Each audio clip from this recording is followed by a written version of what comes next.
Welcome to The Explainer. Today, we're going to talk about something we all do every single day, but very few of us have actually mastered: listening. We're going to break down the invisible walls that get in the way of truly hearing each other. So let's start with something I think we can all relate to. Have you ever been in the middle of a story, pouring your heart out, and you just see it in the other person's eyes? They're not there. The lights are on, but nobody's home. Or, hey, maybe you're the one who's checked out, nodding along while you're secretly planning your grocery list. We've all done it. And that's exactly why this stuff is so important. And, this isn't just about being polite or being a good friend. In today's world, especially at work, listening is absolutely the most critical skill you can have. It's not some soft, fluffy thing. It is essential for getting anything done. Okay, let's dive right in. For our first section, we're going to look inward. We're talking about the barriers that are inside our own heads, the internal roadblocks that trip us up without us even realizing it. Now get this, because this is fascinating. There's a massive speed difference between our brains and our mouths. It's a physiological barrier called rapid thought. See, your brain is like a supercomputer, processing information at around 500 words per minute. But the person talking to you, they're going at a nice, steady 125. That huge gap is where the trouble starts. It's a wide open space for our minds to just wander off. Next, we have attitudinal barriers. This one is all about our internal mindset. When we're stressed out or preoccupied with something else, or maybe, just maybe, feeling a little bit arrogant, our own feelings literally build a wall that blocks the speaker out. And here's what that actually looks like. Are you mentally going over your to-do list while your colleague is trying to explain something? That's preoccupation. Or how about this one? Do you ever catch yourself thinking, I already know all of this? That's your ego talking. A closed mind just can't receive any new information.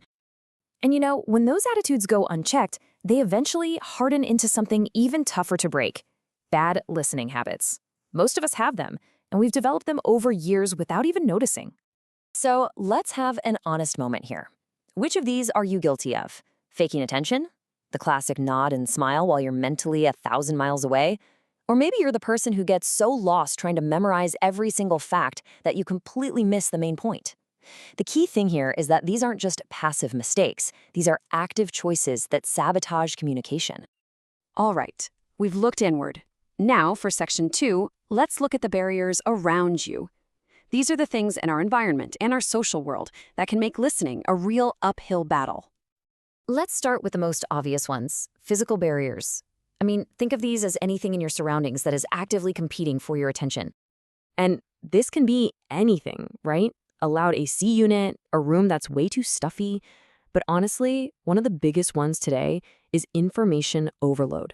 That little beep from your phone while someone is talking to you, that is a powerful physical barrier that pulls your attention away instantly. Now we get into something a bit more subtle. You see, communication isn't universal. Our cultural background and even our gender can really shape how we listen and what we listen for. These can create invisible walls we don't even know exist. For instance, check this out. In many Eastern cultures, listening and even comfortable silence are seen as virtues, a sign of respect and wisdom. In contrast, a lot of Western cultures really put a premium on speaking and being heard. You can see right away how that simple difference could lead to a major misunderstanding. And here's another really interesting layer. Research shows that, generally speaking, men and women often listen with a different focus. Men tend to listen for the facts, the data, the content. Women, on the other hand, tend to be more tuned in to the emotions, the subtext, the tone behind the words. So you can have the exact same conversation, but two people walk away with totally different interpretations. All right, on to our final section. Here we're tackling what's called the assumption trap. And these are the deeply held and usually wrong beliefs we have about what listening even is. So, what makes these assumptions so dangerous? Well, they let us off the hook. If we think it's all on the speaker to be interesting, or that our job is just to sit there passively, then we don't take any responsibility for our role in the conversation. But communication is always a two-way street. And I just love this quote. It completely flips our idea of power on its head. It's suggesting that real influence, real authority, doesn't come from dominating the conversation.